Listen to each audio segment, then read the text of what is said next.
Well, good evening, everybody, and welcome back to Constitutional Considerations here on Tactical Review. I'm Blair, joined on the other side of the screen by Elias from the Liberty Review podcast. Elias, welcome. Thanks for joining. Hey, glad to be here. And thank you to our viewers who are already in here having a fantastic conversation. It looks like about Brownell's Alumahide. I've not played with any of that yet. I keep intending to, and then instead just go buy cheap spray paint because I'm a cheap, trashy kind of guy. That came out wrong. Anyway, congratulations again to our 500 subscriber giveaway winners from last week, and yeah, your goodies are in the process of being shipped. So. Especially for you t-shirt winners, that's going to be in the hands of Teespring, and I wish that I could say that I had any kind of control, but I don't. Oh, 3,000 rounds of M193, 8M3. Well, congrats, George Washington. Found 3 cases each. I'm impressed. At an affordable price, apparently. Or a price he's willing to pay. I actually ordered, I think it was Friday. I paid 31 cents a round for a case of Steelcase 223. I was a little disgusted with myself, but given the fact that it's 20 cents a round cheaper than what I've seen it everywhere else, I decided to go for it. So, we got brownies for my fat in the chat. Poor conservative, George Washington, and we know that other people will be joining us. So, as you guys see from the title tonight, we're just talking about do as I say, not as I do. And this comes not because we're surprised that we're seeing more hypocrisy out of the political elite, but very specifically, everybody, I'm sure, has seen the news that in recent days, Supreme Court Justice Ruth Bader Ginsburg passed away due to pancreatic cancer, I believe it was. Yeah.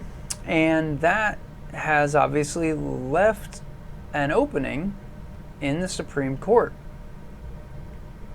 And poor conservative, I'm glad you like the title. No, it really. I accept. It really does create an opening in the Supreme Court. I accept. I'm already here. Oh, fair enough.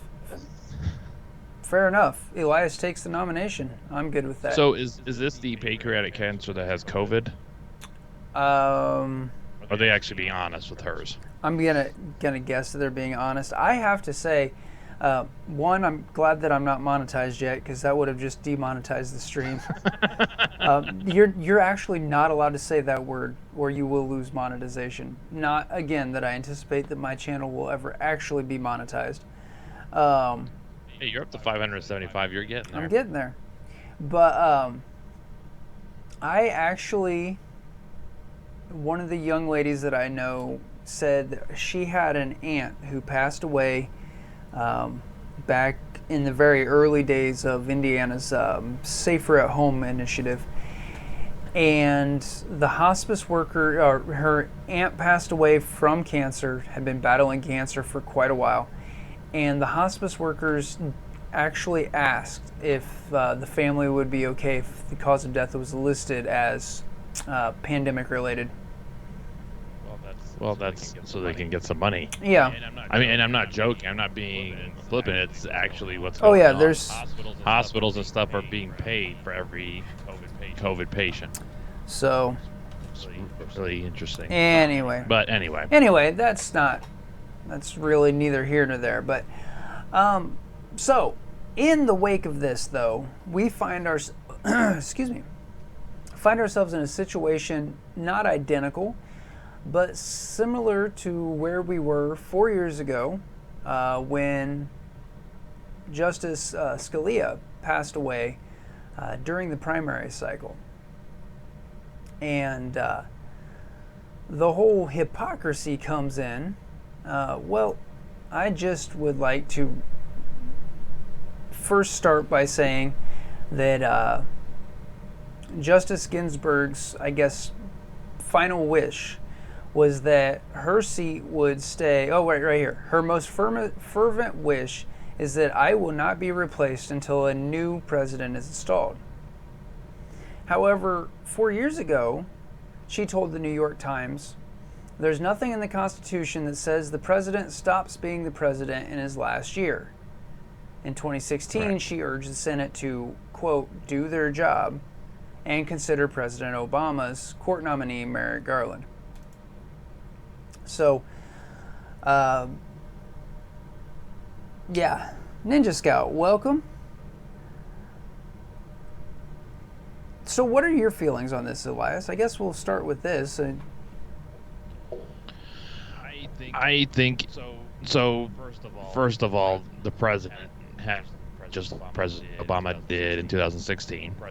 President Trump has the sole authority to nominate Supreme Court justices. There's nothing in there that says unless they're within X number of days of the election. It just says the president shall nominate the justices of the Supreme Court. So just like President Obama, I think President Trump has the right to do that, and the Senate has the right to take it up and do a confirmation. Having said that, my personal opinion is that he should wait. And that's more of due to the fact that it's just going to get even worse in the politicizing. But the other concern is we are very close to the election itself. Mm-hmm. And what's going to happen is the Senate's going to try to hurry up and push this through before the election. Instead of saying, look, even if we all are kicked out of office before January 1st, we still have time. You know they're not going to. They're going to try to rush it through and hurry up and nominate.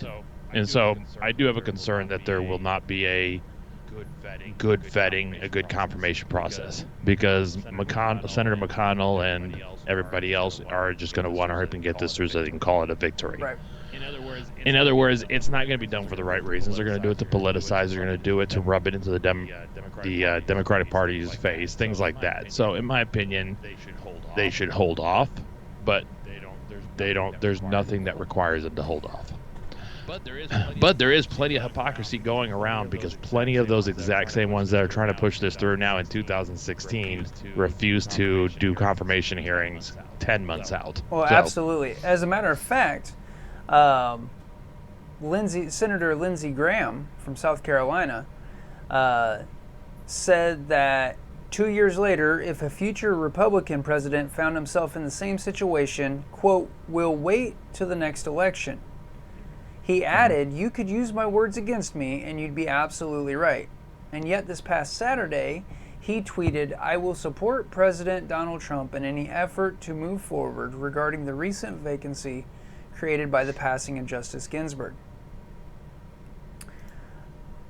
Our own Senator Young for Indiana has similar statements. Yeah, it's Warsaw Patriot. What I'm really concerned about is the Antifa/BLM communist intersection besides the court seats. If not, the court seats of power will... If not, the court seats of power will describe...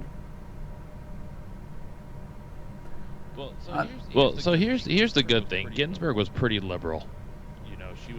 She was very adamant about the fact that she was extremely liberal. Worst case scenario, absolute worst case scenario, is another liberal president, another liberal judge ends up in that same seat. But because it is the Supreme Court, it's 1 of 9. We have 4 conservatives, 4 liberals, and then you've got one who you really don't know which way he's going to go on any given case.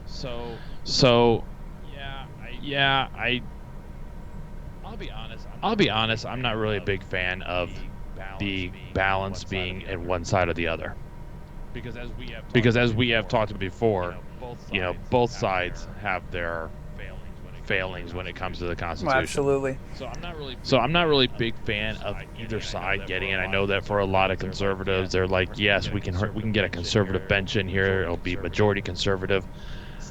Stop and think for a second. Conservative bench is also the one that said Obamacare was allowed. A conservative bench is the one that's upheld the Patriot Act provisions.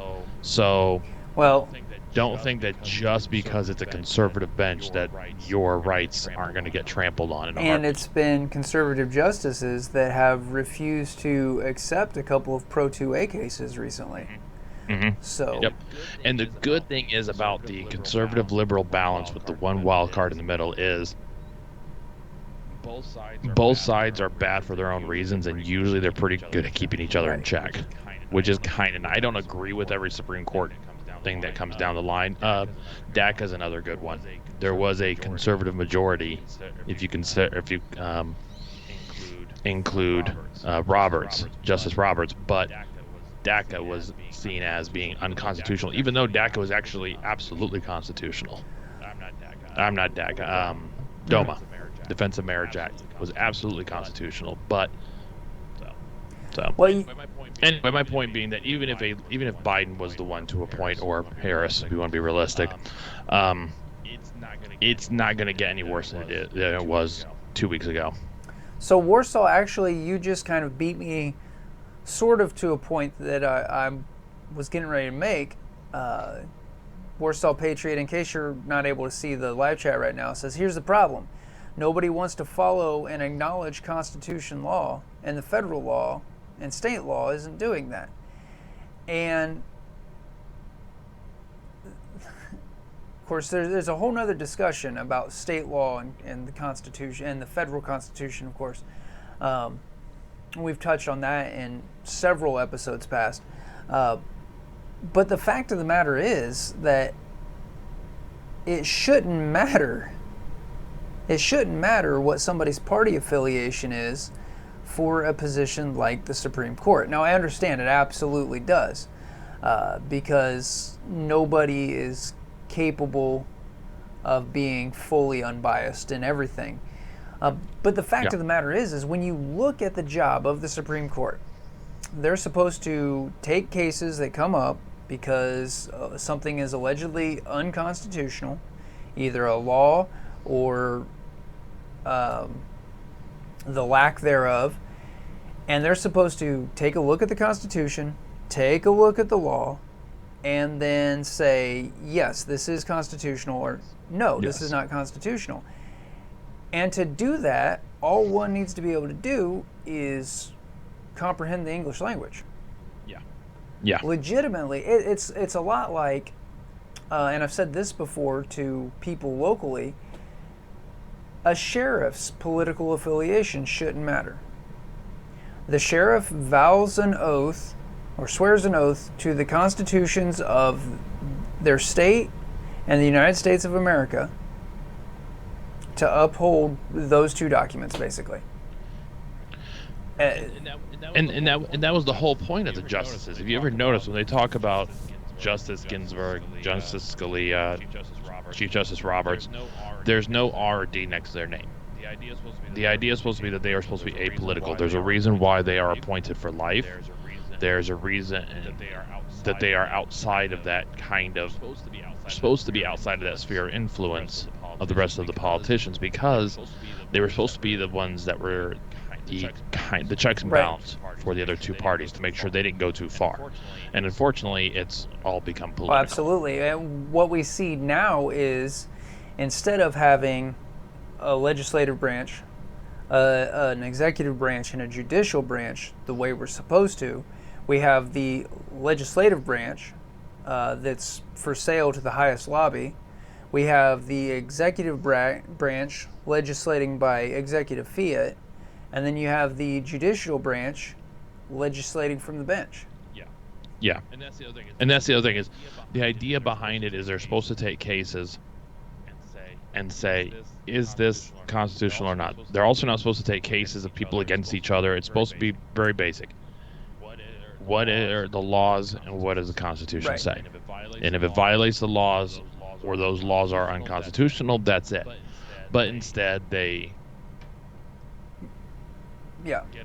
get up there and decide that they're going to decide what the law says. Like I said, DOMA was, I think, a good example of that. The Defense of Marriage Act was a good example because the Constitution actually allows the states to make those decisions, and Congress gets to legislate how those are recognized. So Congress actually does get to say, okay, well, you know what? We will say that Indiana doesn't have to recognize, something that was done in Illinois. They don't have to. But again, that's not what they were doing. They were legislating from the bench. Right, and to me, a perfect example is the... Okay, now let me back up before I say this. Does a case have to be made at a lower court and then referred to the Supreme Court, or can the Supreme Court say, whoa, that garbage that you guys just signed into law is unconstitutional?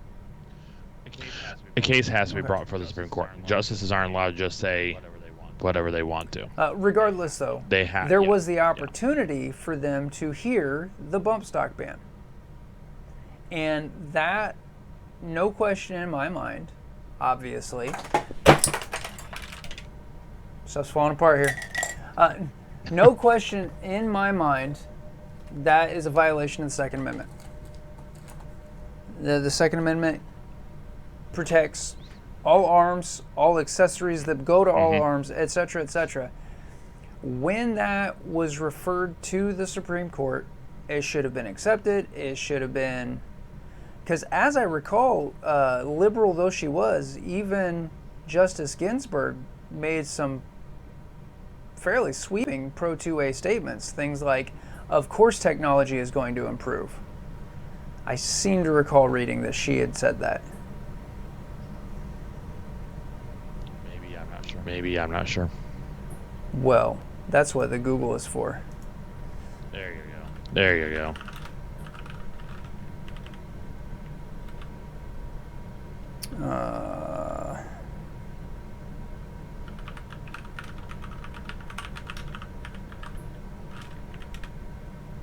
Let's just say...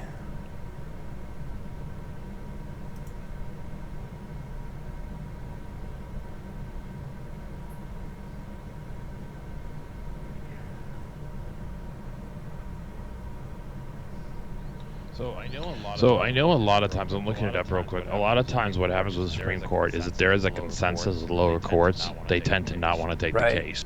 And that's what happened with the bump stock ban, is that every step of the way, the courts all upheld what Trump was doing. And so then the Supreme Court went, well, there's no if even one of those had disagreed, then there may have been, maybe we would have gotten it, because Gorsh said something about, Justice Gorsh said something about that he doesn't think it should be reviewed, but at the same time he thought that the lower courts used the wrong logic. Like, well, if you think they used the wrong logic and you think the case was tried incorrectly, then shouldn't you review it? I don't. But again, the Supreme Court's the ultimate authority, so when it comes to the court system, so... Yeah, and that's something, I realize we're kind of rabbit trailing on that. I don't understand how somewhere along the way, nobody except the plaintiffs in the case are saying, this is unconstitutional. It violates so many articles of the Bill of Rights. But the argument is that the precedent has been set, incorrectly in my opinion, that rights can be legislated. It's the same reason why I can't remember, was it Holmes that made the thing of you can't say fire in a crowded theater, therefore free speech isn't free speech. The problem is that speech can be legislated because you can't yell fire in a crowded theater. The problem was that his logic was a little bit flawed, because you can't yell fire in a theater because it was caught as a disturbance. The person being arrested would not be arrested for saying the word fire. They'd be arrested for causing a disturbance. Inciting a mass panic. Which then circles back around to why aren't the media corporations being fined or tried or shut down for causing a mass panic? But that's another story entirely. And follow the money. And actually, as I did some quick Googling, I I could have sworn I read something about Ginsburg, paraphrasing, said that of course technology was going to change, but no, it was more, if the court had properly interpreted the Second Amendment, the court would have said the amendment was very important when the nation was new. It gave qualified right to keep and bear arms, but it was for one purpose only, and that was the purpose of having militiamen who were able to fight to preserve the nation, which, okay, yeah, that's true, and that's the reason that we still need it. Anyway, her position on the Second Amendment was that it was essential early on, but it has no place in modern society. So I stand corrected, and I'm fully okay with that. That's I'm really good at being wrong. Ask my wife. Let's see. Yeah, corruption's been going on for a long time. It's definitely, I don't know where I would point my finger that it really, I feel like there's been a steep decline in the moral fiber in Washington, but I'm not sure where to pinpoint the begin of that slide. I blame the 60s. Ever since the 60s, it's been downhill. Everything's been downhill. It's funny how our so-called representatives are doing legislation that goes against what our servicemen and women fought and died for. Absolutely. Hunts, yeah, I know that the media is Democrat controlled. And social media is absolutely leftist controlled. But again, it's just amusing to me in a very macabre way that if I was to go into a crowded place and yell fire, I would, and I'm going to say rightly, be arrested for attempting to incite a mass panic. You know, that's one of those, it's a fine line thing that, you know, I think that we go too far with this, you know, hate speech and you know, a person should be a decent person. So somebody who's bullying somebody else is just a terrible human being. Unfortunately, though, I do believe they have the right to do that. The flip side is that I think somebody else should have the right to close their mouth for them. There's consequences to your actions. There should be, but unfortunately, in the scenario that we just played out, the consequences would fall on the person who made something that was verbal physical. And, you know, but it kind of depends on how far this bullying and hatred has gone, because, you know, driving somebody to the point of suicide is also problematic. Anyway, again, we're rabbit trailing. Politicians only care about money rather than hear our voices. Absolutely. I've been getting emails of people asking me for money for their vote.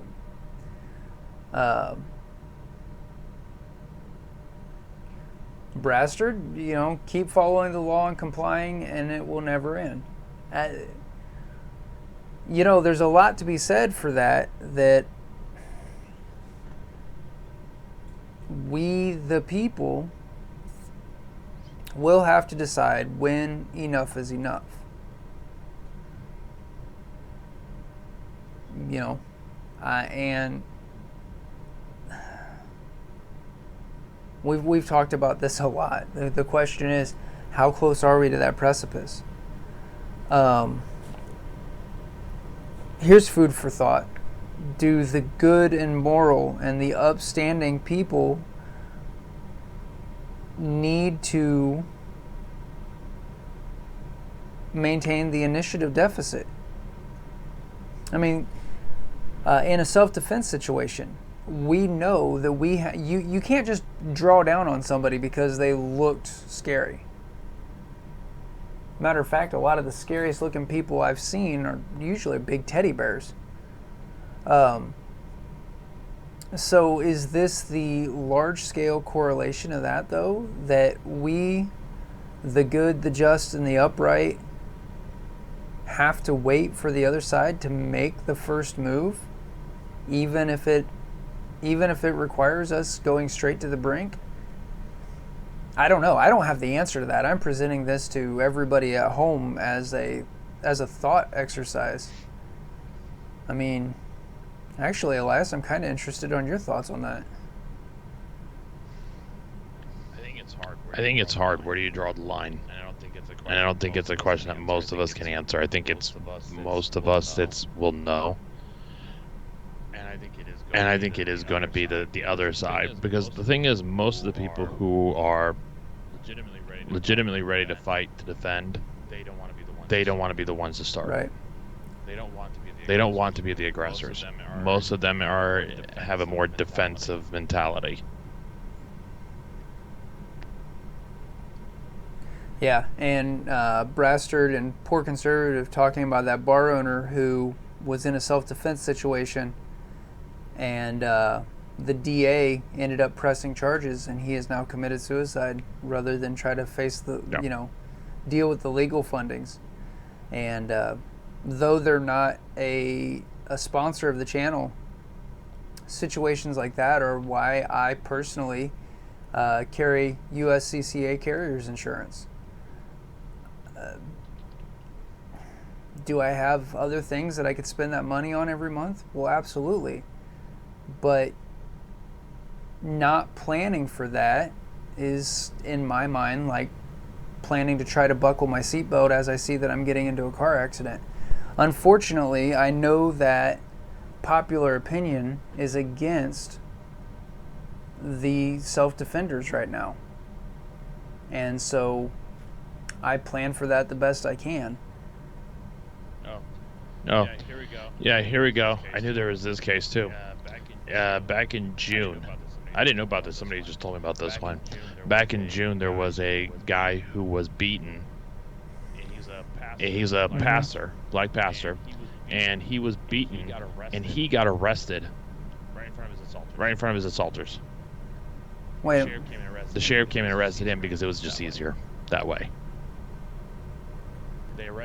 They arrested him. Let's see. Officers told them they had to arrest him for brandishing a gun. He had been attacked. So that black life didn't matter. No. Okay, I just making sure I was clear on that. Yeah. No, they apologized to him afterwards, but yeah. That was in Virginia. Oh well, by the way. that makes it a little less surprising. Good old Majesty Lord Northam there. So here's from NBC. They said all 5 people started attacking him verbally and physically. They were threatening to kill me, telling me that my life didn't matter. He pulled his firearm on them. They left. He called 911 for help. When authorities arrived, they didn't ask him what happened. They just arrested him. They spoke to the other people, to the assaulters, and then arrested him. Yeah. Warsaw, is that at me? Yeah, I guess obligatory. Nothing you hear on this live stream or on any live stream constitutes legal advice. Neither Elias nor myself, nor the firms we represent, both Liberty Review and Tactical Review, are legal professionals. If ever in doubt, please consult a proper lawyer. Maybe we should have done that at the beginning. I probably just need to make that a blanket Put that disclaimer right there in the description. Yeah. For entertainment purposes only. So does not constitute legal or medical advice. Don't put a tourniquet on your neck. No, actually, that is good. That's fantastic medical advice. Yeah. Maddox was not expecting that at all. That was fantastic. I really highly enjoyed that. So, well, we're kind of getting off of the. We've gone way off. Although, have we really? That never happened. Have we really though? I mean, yeah, we're off of because Ginsburg, but we are absolutely on the hypocrisy once again. No, because we could tie it in. I mean, if you think about it, you come back down to the protests and things. You could even argue that if you're not protesting the right things, or the protesters themselves who are hypocrites. Hypocritical. That's the word. Well, yeah, you see plenty of that too. Want nothing to do with the police until they've lit themselves on fire. or until somebody that they are attacking because they think they have the upper hand all of a sudden blows half their bicep off, and then they want the cops. I didn't even thought of that. Yeah. Or Dallas had that. I remember when they were protesting cops in Dallas, and then somebody opened fire a couple years ago, and then all of a sudden it was everybody screaming for the police. Yep. It's across the board. And again, I understand, as I mentioned the last time we talked about hypocrisy, we all have a capacity for it. We all want to excuse what we see in our lives while calling it out in somebody else's. I mean, it's just the human condition. And that's really what we're seeing out of Washington right now. Like I said, Senator Young out of Indiana back in 2016 said, "Oh, we shouldn't do it. We should wait and let the people vote." And then now this time he's saying, "Hurry up and do it and get it done with." And Agbon, to answer your question, how Canoe Arm didn't get charged, I have no idea.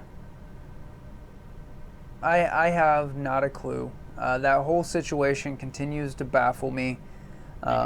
Because he wasn't on the side that would be politically advantageous for the DA. Fair enough.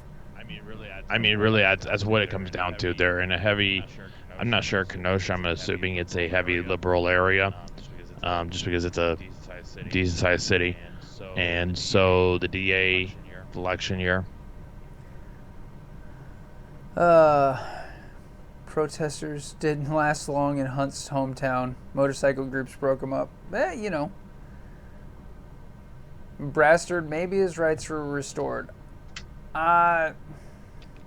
Given his rap sheet and what I can recall of his most recent charges, I'm gonna guess not. But hey, and once again, that's a sticky wicket. We've talked about that before. As a matter of fact, I was in the Indiana Citizens Defense League Slack, and we were kind of talking about restoration of rights for felons.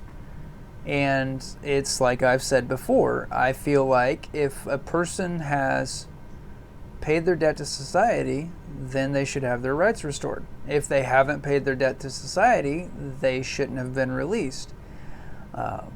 And somebody pointed out, the rate of recidivism, and I get that. I fully comprehend that. I understand why these people don't get their rights back. My question is, why were they let out? And he pointed out, we're not able to hold people indefinitely. It's just not something that's allowable.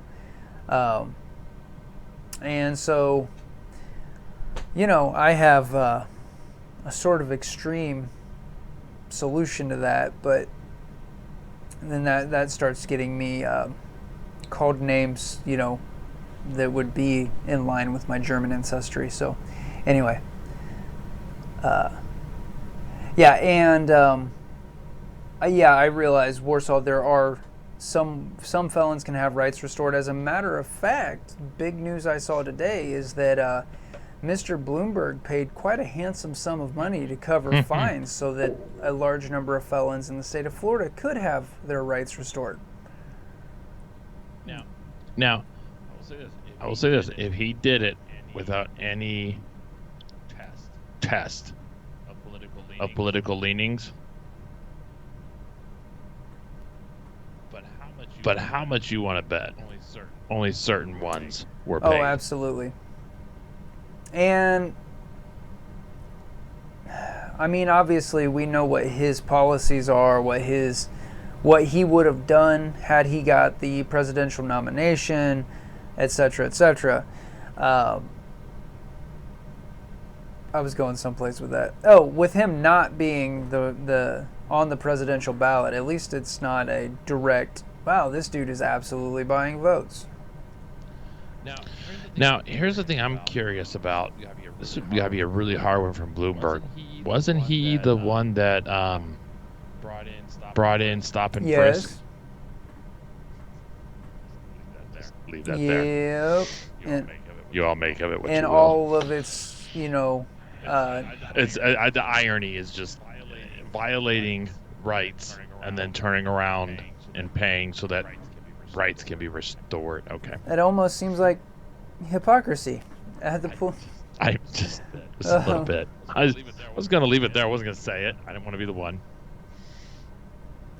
Yeah. Warsaw, back in World War II, we allowed people who were convicted felons to certain crimes to choose military time or jail time. Yeah, I think that's a fantastic idea in concept. You know, and I think that hard time should be hard time. You know, people constantly talk about how a lot of times, aside from not being able to do what they want to do when they want to do it, they live more comfortably than a lot of Americans.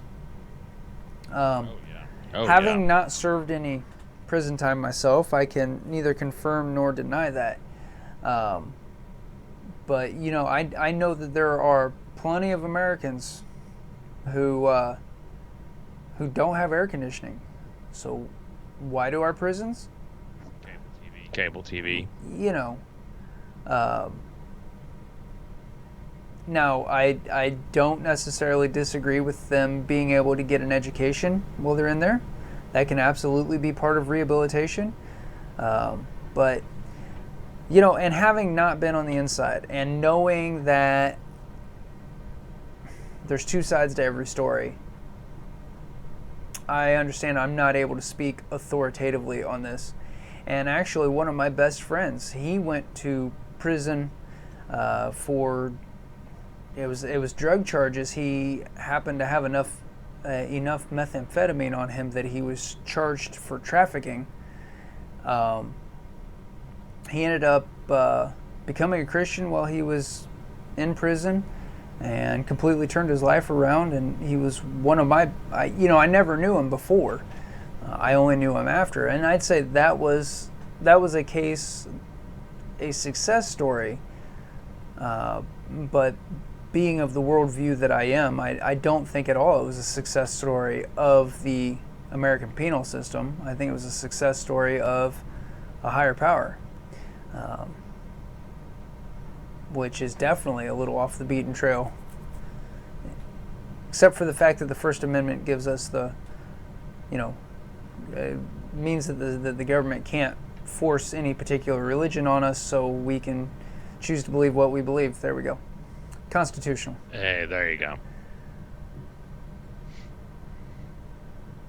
I don't know about you, but if I was a convicted felon, I committed the crime of theft when I was 17.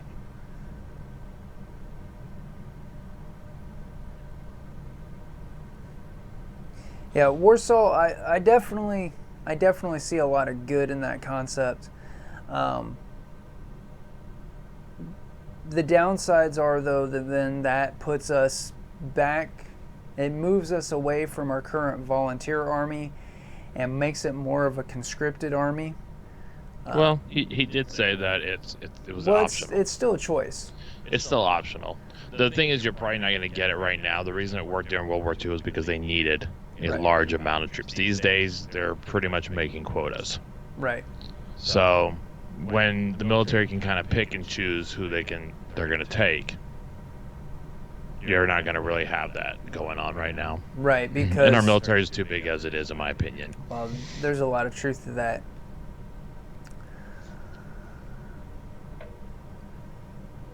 So, takeaway tonight is the political elite, which are words that taste like vomit in my mouth, absolutely flip-flop like the clothes out on the clothesline in a good old Indiana tornado. Bradford, I completely agree with you. Yeah, that's one of those things that, and actually, drugs are one of those things that really caught me flat-footed when I realized that Well, once again, the government has no business trying to legislate morality. No. I don't mind dealers. Fine. Dealers, yeah, it can be a criminal offense, but using, that's my libertarian coming out, is using should not be illegal. And I'm of the opinion that I personally morally think it's wrong. I we'll take that back to the body as a temple. You should do your best to maintain it. I haven't always done the greatest of that either, so once again, I'm a hypocrite. But just because I believe something is morally wrong, if it is not, let's give it the old Declaration of Independence test. All people are equal and have the right to life, liberty, and the pursuit of happiness. And if what I'm doing is not infringing on somebody else's life, their liberty, or their pursuit of happiness, it should be lawful. Now, if you're under the influence and you go out and drive, that changes the scenario because you have a high potential of infringing on somebody else's life, right, or possibly the pursuit of happiness for the rest of their life. So that changes the scenario, sure. But just because I find something morally reprehensible, well, that gets back to the churches and the community's job. So anyway, I'll get down off my soapbox a little bit, although this channel is kind of my soapbox. That's true. I mean, it's yours, so you can kind of do whatever you want. Well, it's YouTube's, and they kind of let me say things for now until they decide to stop. But that, is what it is. That's what it's there for. ASVAB is meant to see what you're good at, not meant to be a test. Yeah. Yeah. Although. Yeah, that's what gets a lot of people hung up on ASVAB. You brought it up, so now I'll say it. Is that they're told it's a test, so they end up going and studying all these different areas, and then they get put into jobs that they don't actually want and they're not very good at, but because they studied for it. I knew somebody who did that. They knew they were going to go take ASVAB. They knew nothing about mechanical stuff, so they went and asked their dad. And after they took the test, the military tried putting them into mechanical work. Like, wow, you're really good at this. It's like, no, just go in there. Don't study for it. Just go take it. Whatever you get, that helps you to understand what you're good at. But now, that said, I did have a buddy who went into the Army, and he had to study math to meet the minimum requirement to even be a ground pounder. So there's some basic skills that you should definitely brush up on. But remember, it's high school level. So, not to be rude, but it's the idea of if you don't have that basic high school level, you probably shouldn't be there because you are going to have to do that basic. Even if you're infantry, you're going to have to understand calculations and things like that of what you're doing. Yeah. And poor conservative, yeah. If nothing else, there's probably some barter going on. That's...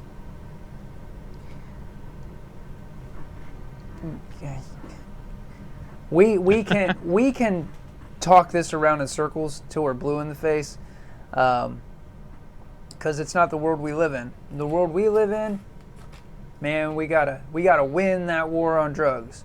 Although I haven't heard anything about that for a while. Didn't that basically went away? When we switched to the global war on terror, didn't it? Is that where we're at right now? Who really knows? I don't know. Right now, we're on the war with racism, police. Yeah, I don't know. I'm not really sure. Do you think it's worth going into the National Guard, pushing 30, and you have a career?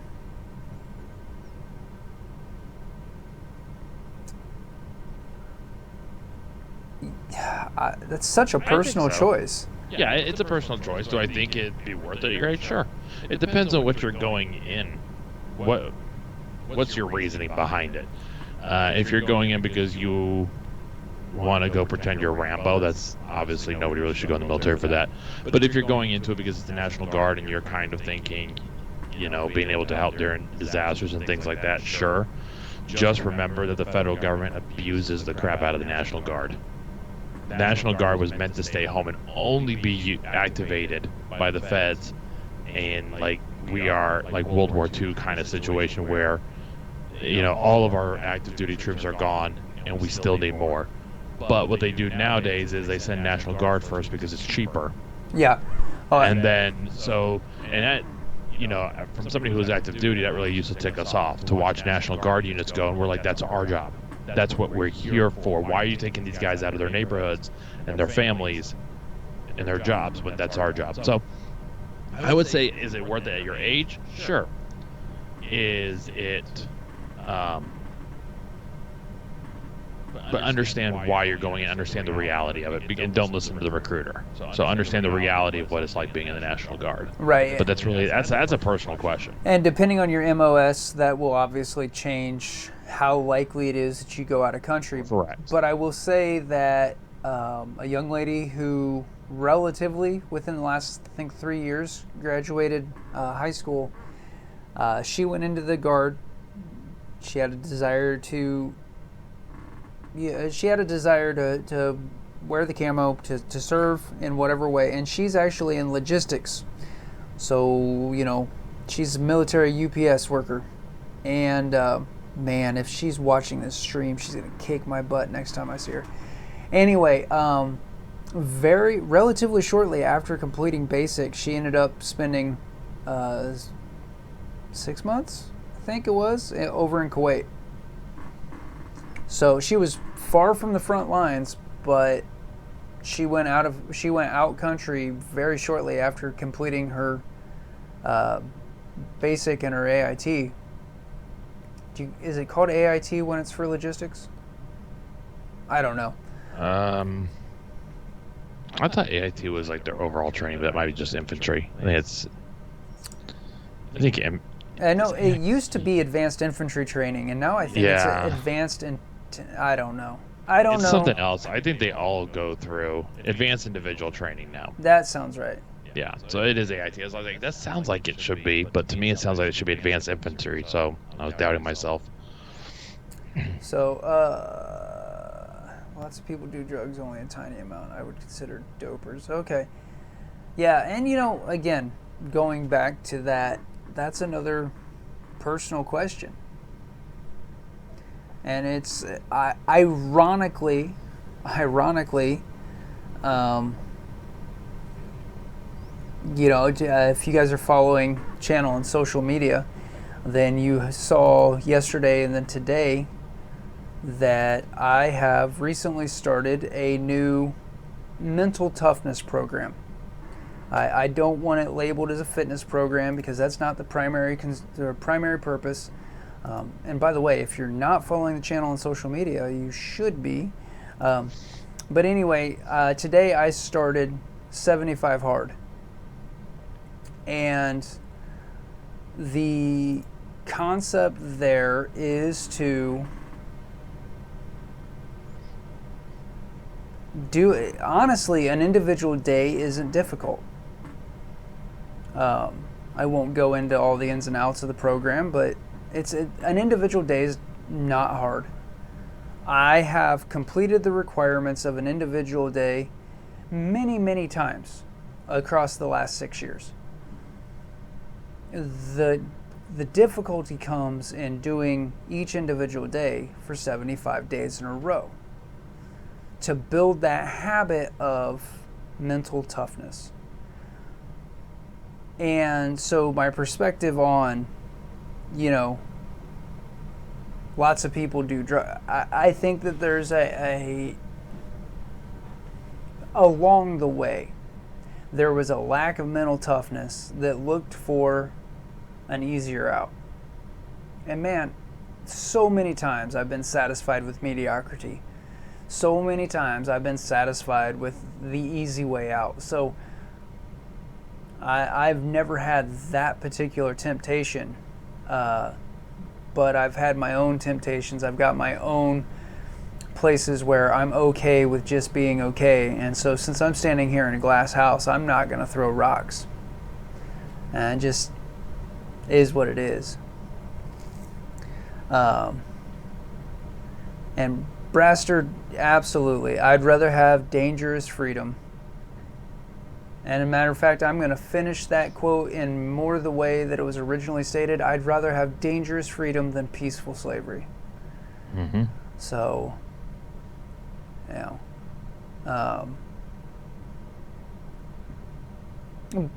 and so,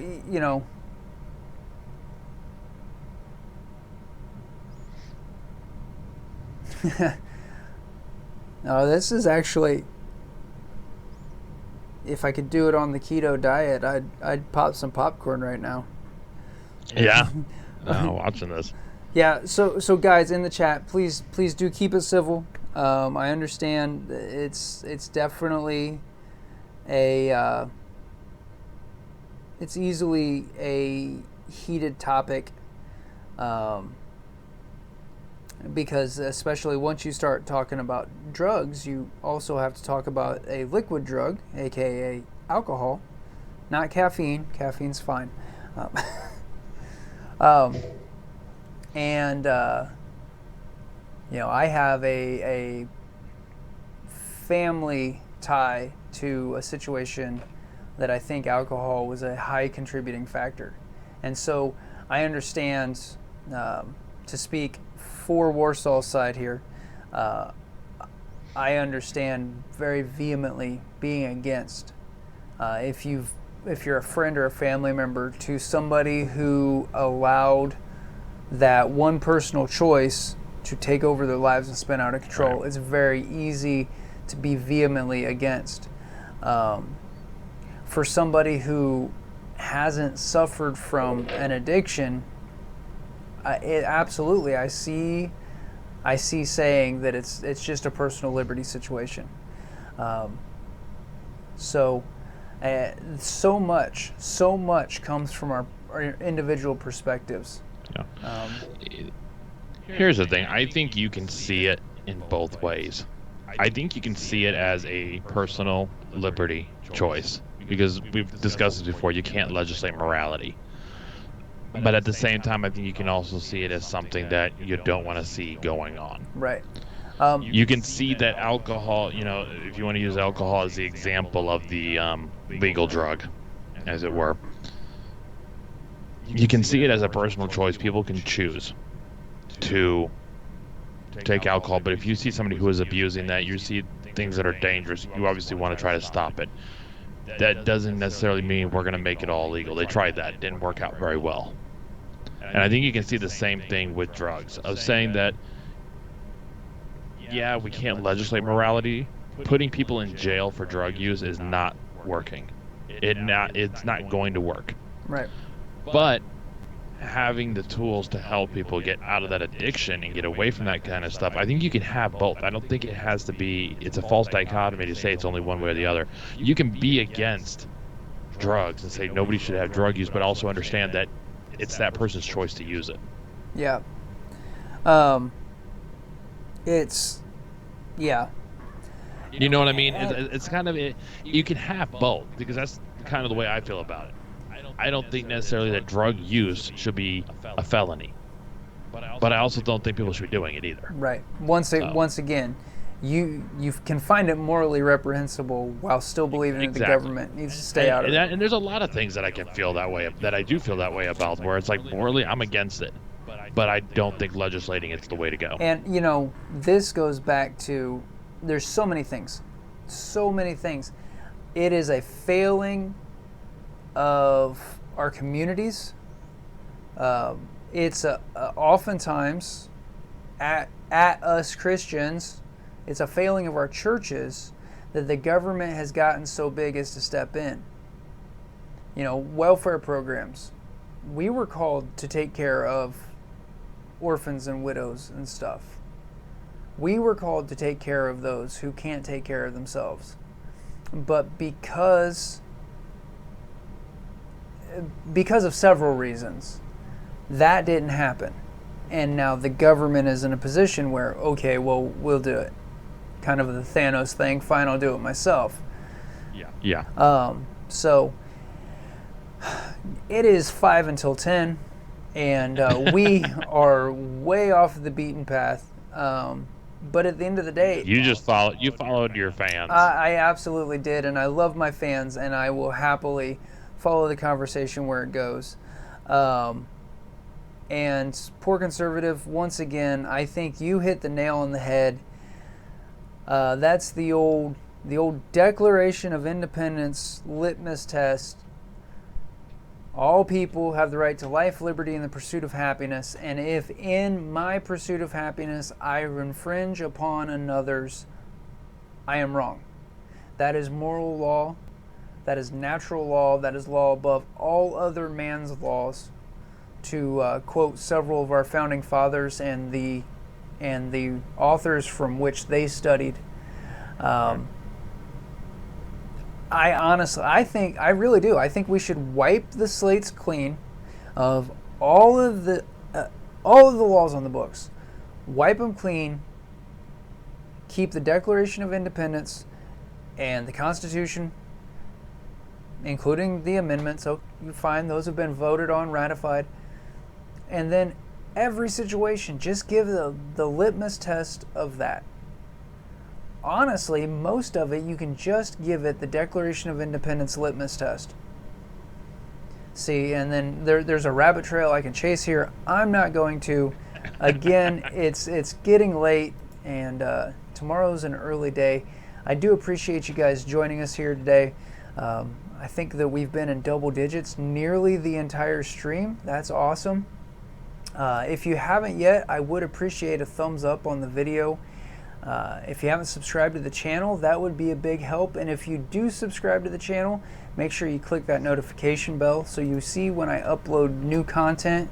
I've got a couple of fun videos that have been filmed, and I am just trying to get some time to edit them. Autumn is one of my really busy times. So, but yes, I know what they say about excuses. Speaking of subscribing and following, I've already mentioned my social media. You can get links to those down in the description. And while you're on your way down to my social media links, make sure you check out Elias's. And Elias, you want to tell them a little bit more about the Liberty Review podcast? The fact that I have one recorded and I need to finish putting the audio and publish it? Well, sure. No. I mean, there's one that exists. I just need to finish cleaning the audio on it and then release it. And you guys can head over to libertyreview1776.com and check out when Elias uploads new content. He does have some backlog there. And Elias, they can subscribe to your podcast wherever they consume podcasts regularly, correct? Correct. So I follow him on Spotify. You might choose Apple Podcasts. I don't know, or Apple Music, or I'm whatever it is this month. I'm not an Apple guy. I use Mac products. I use Apple products at work, but I'm not personally an Apple guy. Anyway, so guys, if you would like to support the channel and get yourself some nice threads, you can head over to the merchandise store, link in the description. Pick yourself up some channel t-shirts or some coffee cups or maybe some stickers, and the channel will get a few dollars off of every sale there. And of course, you can always support the channel directly either on Patreon or at Subscribestar using the links that have come across your screen and are down in the description. So, any last thoughts and comments, Elias? I'm only disappointed that we agreed on everything and I didn't get the dissent. In honor of Justice Ginsburg, I should have gotten dissent at some point in this episode. Wait, here we go. I'm argumentative, so. Here we go.